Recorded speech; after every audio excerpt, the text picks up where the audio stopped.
week, Yes. another time hanging out together. Yes. It's going to be great. It really is. We have That's the stepped goal. into a new season with you right now. What season are we in with you right now? Are you talking about what do you mean? Yes, a month. I like November. Yes. That's it. A season that you really enjoy. I really like November. What do you like about November? I like November because it's just, it's more, I don't know. It's like, it's fall, but it's not too cold. Mm-hmm. And I just think November is just a fun month. It's getting ready for Thanksgiving. You kind of get a little bit of Christmas in the air, but it's not too much of the hustle and bustle. I really like November. I like November and I like May. What are your two favorite months? I don't know, but I'm just going to talk about November. One thing that just hit me. Jared's like, I don't have one. I just love life, okay? Yes. So every month is my favorite month because I get to just be alive and spend time with you and the family. So, right. But going back into November, I just thought about this. I really enjoy this. When all the homeschool families get together for the Thanksgiving meal, Yes. I actually really enjoy it. Now, you've got some hints and tips that you're going to give to the leaders. I already did. Yes. Over how to kind of manage the flow. But it is so fun because there's so different families that come there and you're like, we're not alone. Number one. Number two, we're not that weird. Right. Number three, it's just a bunch of good food. So, Yeah. And I love it. There's like very different. So what Jared's talking about is we go, we send our kids to a homeschool Co-op? school. I don't know if it's School? considered a co-op. I don't know. Hybrid? I think it's a hybrid. So they go 2 days a week and then they're home 3 days a week. So for around Thanksgiving, every year they have a Thanksgiving feast and all the families come together and they bring food and we just have a Thanksgiving feast. But it's funny because last year you're in the line to go back and there's like all these kids grabbing meat with their fingers. Oh, yeah. And it's like, it might actually be good for your immune system to just like go for it. But at the same time, you're like, ugh, just kids. You just never know where they put their hands and all that stuff. But I've just learned to love it. I've grown to love it over the last 5 or years. don't eat the meat.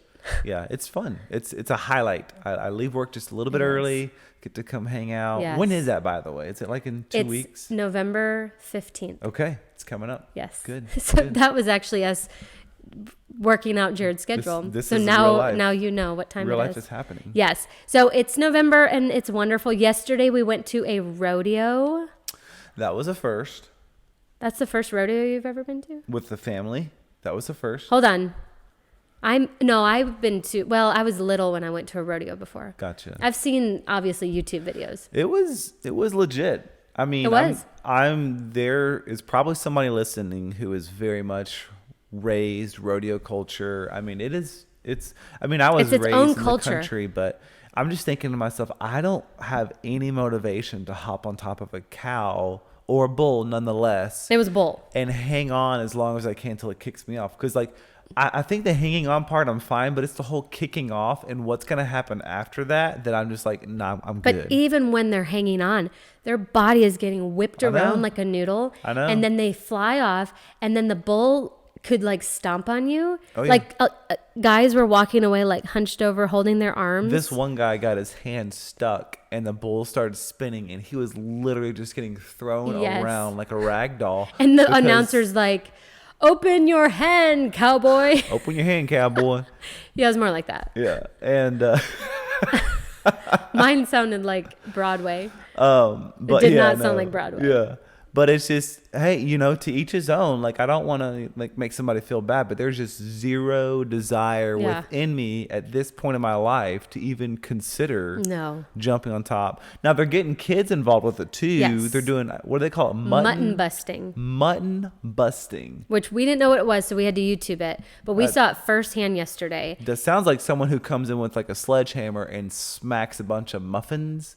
That's what it sounds like to me. Oh. Muffin Isn't busting. mutton like a stew or like a mutton something in Ireland or Scotland? Ooh, it does sound like an Irish. Mutton? I don't know. But, no. Mutton is lamb, so it must be like something to do with lamb. It's like busting up some lambs. Yeah, it's like a thing. But these little kids just get on the back of these really woolly sheep and they hold on while the sheep just runs around throughout the arena. They fall off very quickly. Layla, And I walk up. I'm away, and I walk up to everybody, and Amy sends Layla over to me. Because Layla's like, I want to do it. Because it was open to anybody who wants to do it. Yeah. I was like, go ask Dad. Anyone is free to get injured if you want. Anyone can do this. So Layla's like, I want to do it. I was like, go ask Dad. And he was like, no. No. And I was like, just let her ride a sheep. Listen, and he said no. I'm all about taking risks. I'm all about having fun. I'm all about living in the now and doing things spontaneously. But you're not going to put your... Mutton busting is not on that list for me, nor is it on the list for my children. Like, and if you've listened to our previous podcast about all of our kids getting injured, Layla's the one who hasn't been to the hospital. The fact that you even sent her over to me after we've been in the hospital for the other 3 kids, the one child that is not injured and is whole, you send to me to say, hey, can she go do some mutton busting? It didn't look... the sheep could kind of stomp on you, but she would have just been hurt, not like injured. Yeah.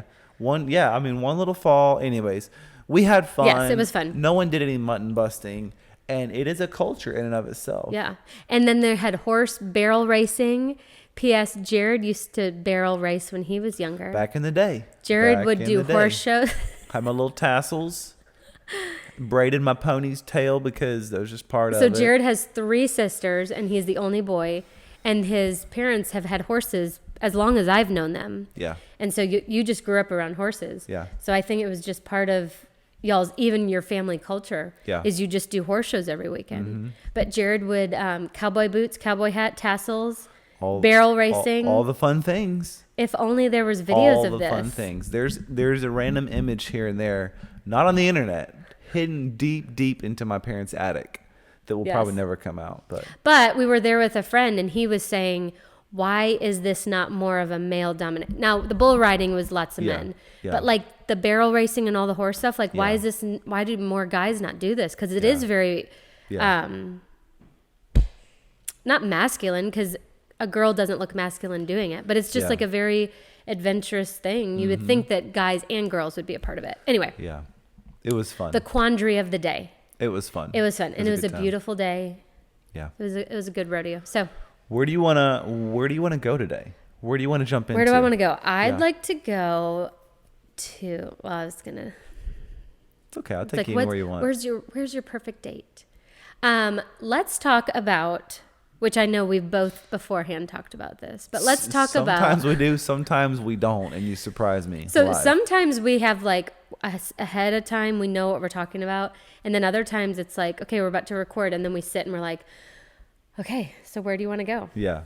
And those episodes can be very sometimes the best. Yeah, because it's just us literally conversing about what we're talking about. But today we're going to talk about how to teach your kids how to handle money. Yeah. So Jared and I are very passionate about handling money wisely. Mm-hmm. Mm-hmm. We've talked about it before. My question is why? Like, why do you think we are passionate about that? I know obviously we're hardwired, but why do you think we are that way?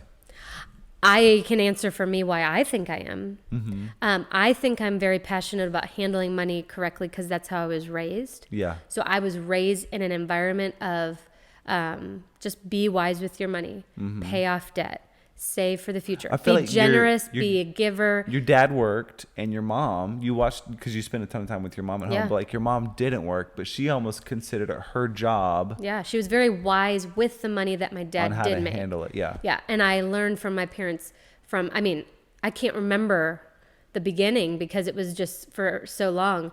You tithe. Yeah. And we're going to talk all about this stuff, but they just taught me to help other people and be generous. And so I think it's just ingrained in who I am. Yeah.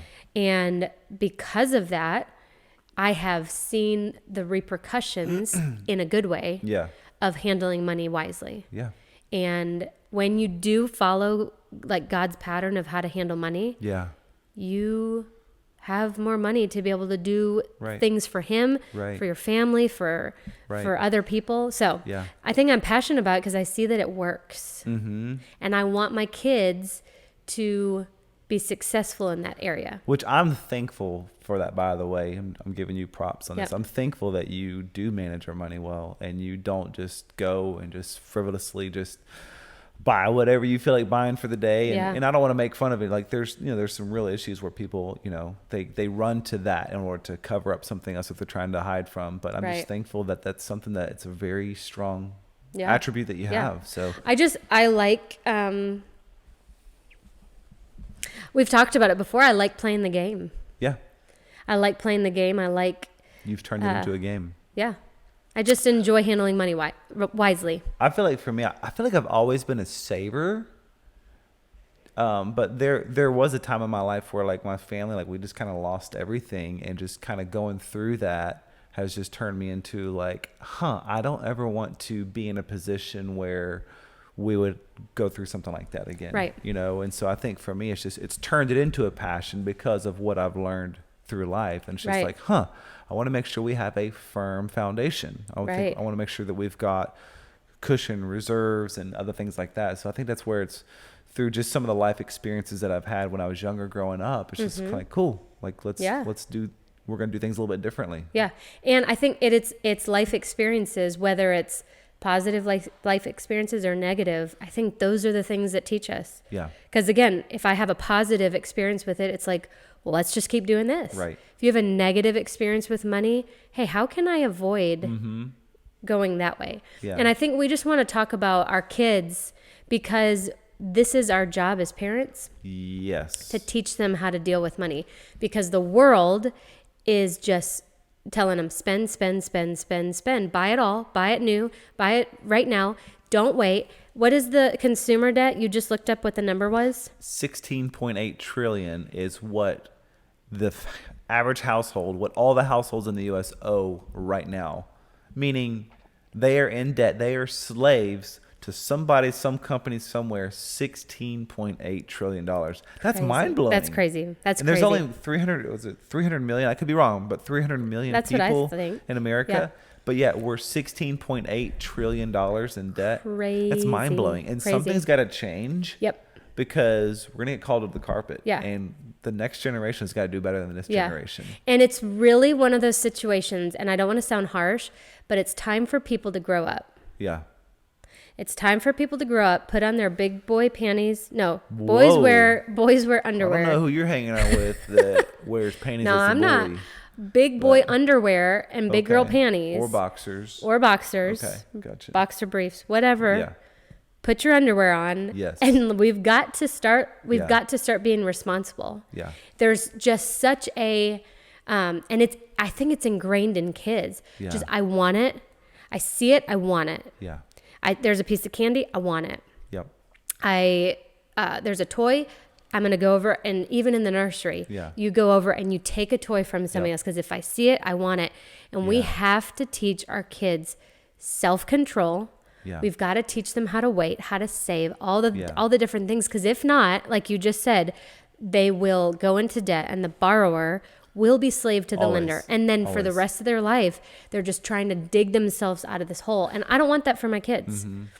So, and a lot of times it's a heart issue. It's not just behavior. It's a heart issue. It's that whole delayed gratification. It's, what do you think this thing is going to do for your heart or inside of you? Yeah.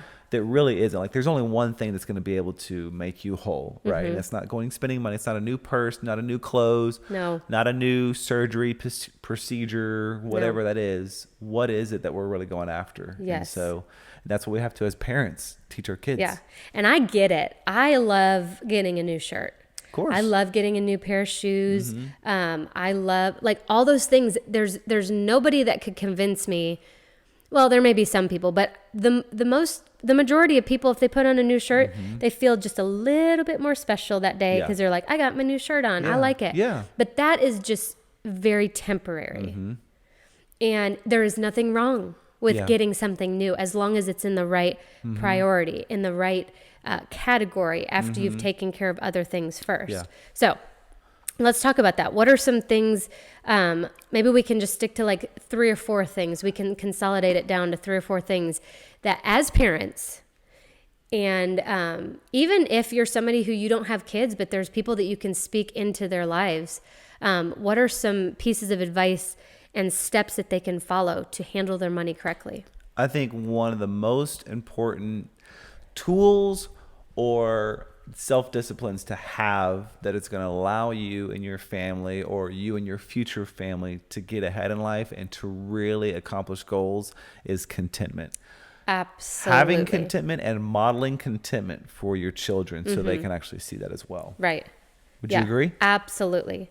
Because there's always... For us, contentment has looked different in different seasons. Yeah. Contentment, we still have contentment. We have to exercise in different ways. But in the beginning of our marriage, contentment was, hey, we've got 2 incomes coming in. Our form of contentment is every bit of income that I've got coming in is going to go towards this debt that we have. Every bit of income that you have, we're going to live on that. That was contentment for us. We didn't go out to eat. We didn't buy laundry detergent. We made it at home. We didn't, all these different things. That's what contentment looked for. The biggest thing is we just tried not to spend money. Yeah. That's the main thing we did. We didn't do anything like. And I remember we hit a certain milestone to where it's like, hey, we could go out to eat on Saturdays for lunch now as a celebration. And it was so fun to hit that milestone. Yeah. And so it looks different, but contentment has just been, served us so well. And obviously we can get better at it. But that's a huge, huge part of what we need to teach our kids and what we need to exercise. So when I take my kids to stores, when we go to stores, we're getting groceries or a little... We got to get this school supply or this. Yeah. But sometimes they'll be like, can we walk down the toy aisle? Can we go look at, Redding always wants to go see the, like the Power Wheels, the big Hummer looking Power Wheels, whatever. Yeah. And we have one child in particular who just wants everything that they see. Yeah. And it's not the baby. Yeah. He does too. But there's one that's just like, I want it. She just sees something and she wants it. She just got sucked into something the other day and it caused her some pain. Right. Do you want to talk about that at all? Well, there was a raffle at this rodeo, which went to a great cause. What would she have won? She would have won a basket. I didn't even see the basket. It was whatever it was super appealing to her. Some basket, some just probably some clothing, some different things. And she was like, I want that. Right. So she wanted to get, which again, it was for this horse. It was fine. Yeah. She wanted to do it, but she didn't win. And I think she thought, if I put my thing in here, my money in here, there's a huge chance that I'm going to be the one that wins this basket. Yeah. Obviously, she didn't win. So you let her learn a lesson. I let her learn a lesson. If she would have won, that would have been amazing, but probably would have been the worst thing that could have happened to her. Right. So she lost. This is amazing. They didn't pick her name, which there was many names in there, and I wasn't surprised she didn't get her name picked. Yeah. But she just kind of was like, ugh. Yeah. But I think it's those moments that's good for you to, because then you reevaluate. You go, was that that wasn't a safe bet. Right. That wasn't a solid investment. Which again, they were raising money for this horse. Yeah, well, I'm not going against the charity, but she didn't that day wake up and say, this is so close to my heart that I really want to donate to this. Right. And so let's just She was definitely motivated. You don't have to keep trying to say it's a good cause. She was motivated by the basket. Yeah. And so it was just a good lesson for her to learn. If I'm going to give, I want to give, but if not, there's a good chance, you know what I mean? I need to be okay. I'm going to lose money if that's what I'm going to do. But this particular child, would go to a store and she just sees something and she's like, I want this so bad. Yeah. And I'm like, child who is going to be unnamed right now. Yeah. You've never mentioned this. Yeah. You don't want this. You just see it. And so I will even say to them, hey, remember this. Yeah. And if Christmas time comes and your grandparent asks you for something and you still really want this, you can save that on your list. Write it down. Yeah. Never is that a thing that is brought up. But not giving our kids what they need not what they need, what they want at that moment is so good for them.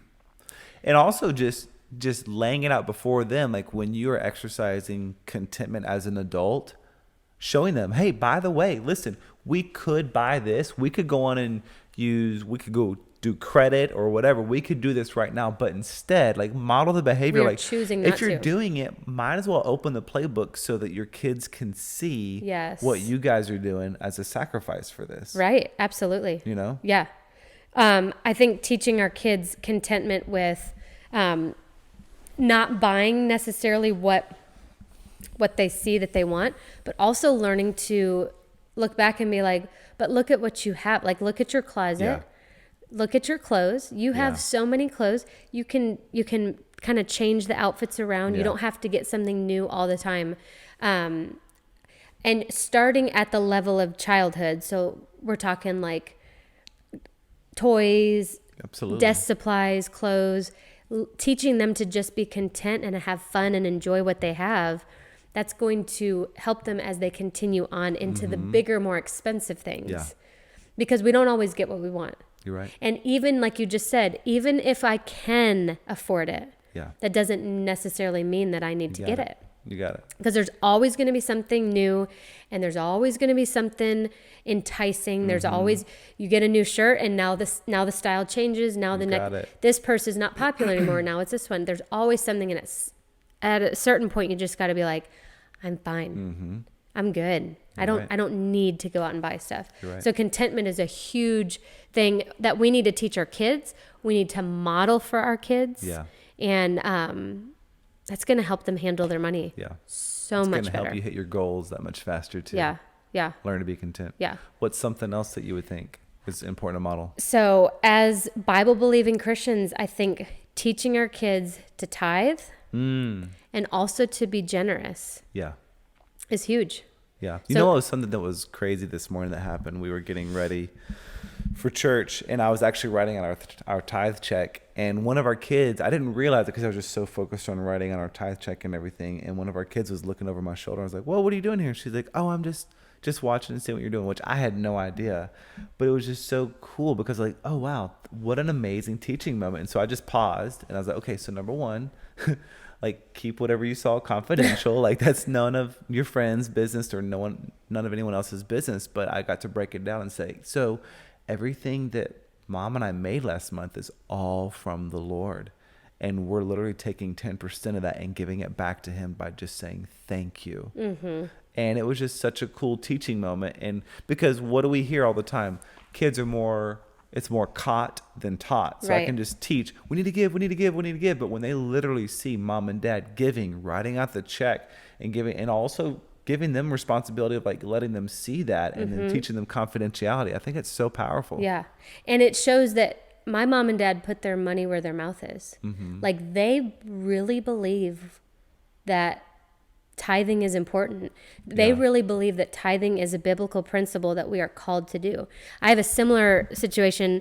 My parents never showed me the amount on the tithe check, but my dad, first thing he would write his tithe check, and it would be like upside down.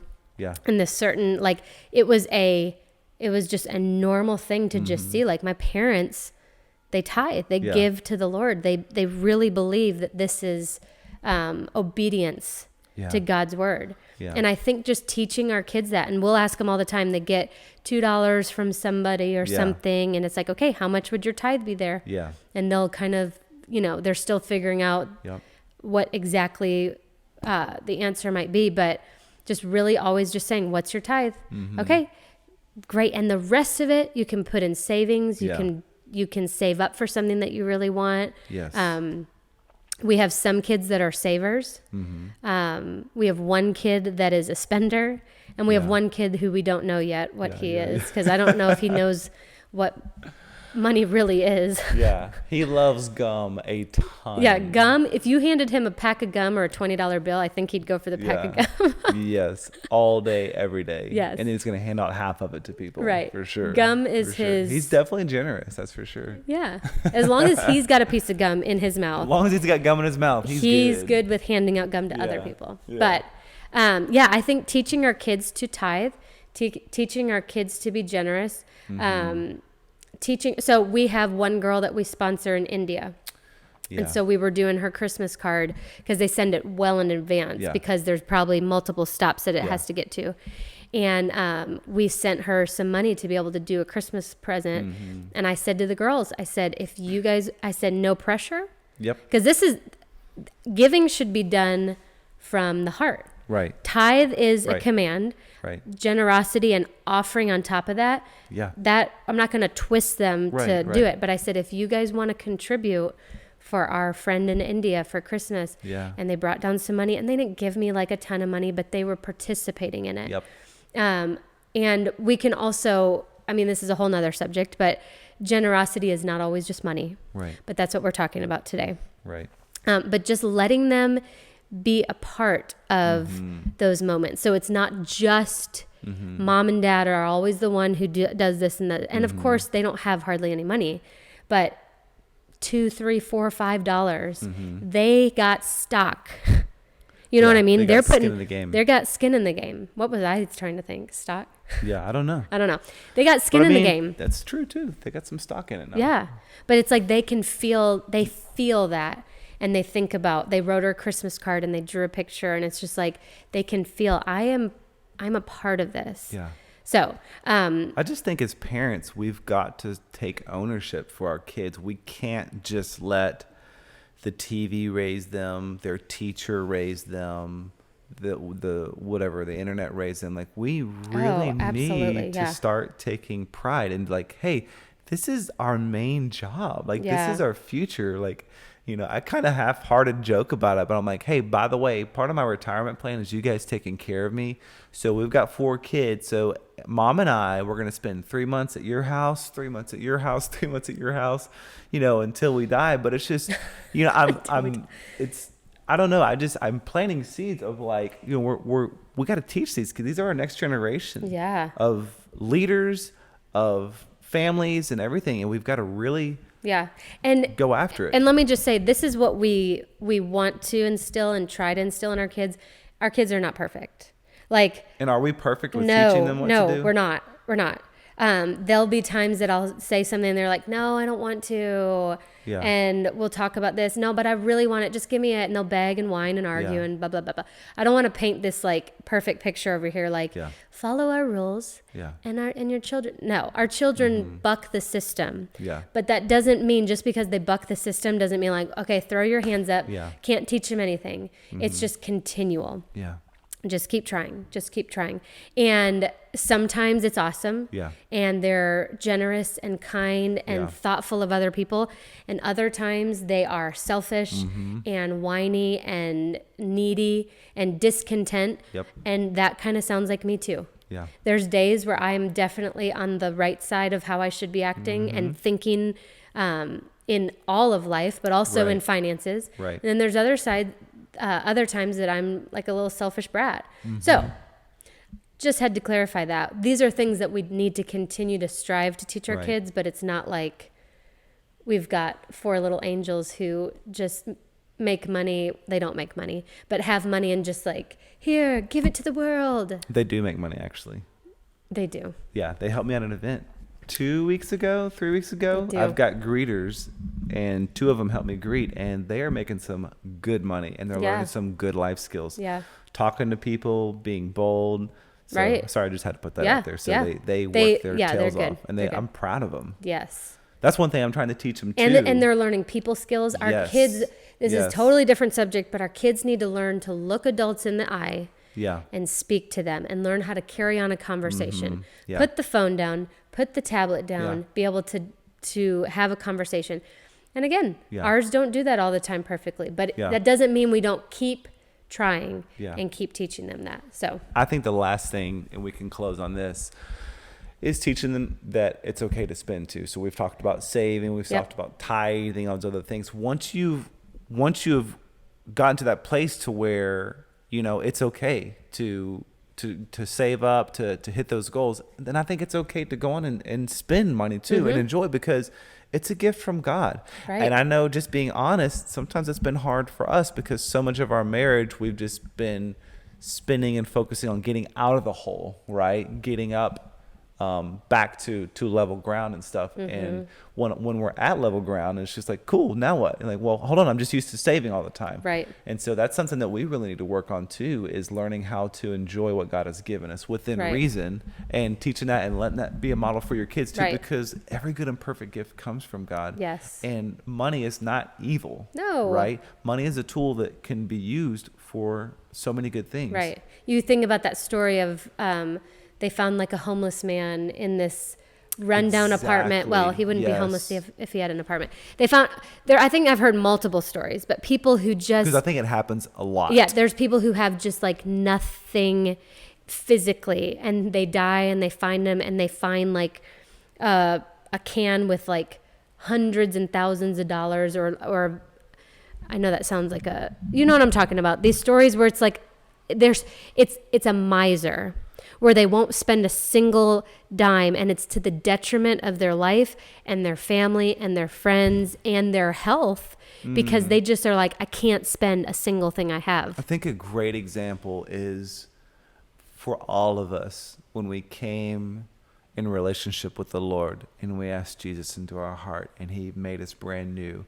There are so many of us that live with the old identity. We don't tap into the true power source. We don't claim the inheritance that Jesus paid for. Yeah. When he was on the cross, he said, it is finished. Right. Paid in full. Right. Done. But yeah, like you said, we live, so many of us, as misers, or, I can't believe I did this. I can't. And God is like, wait a second. Like, no, like that's all gone.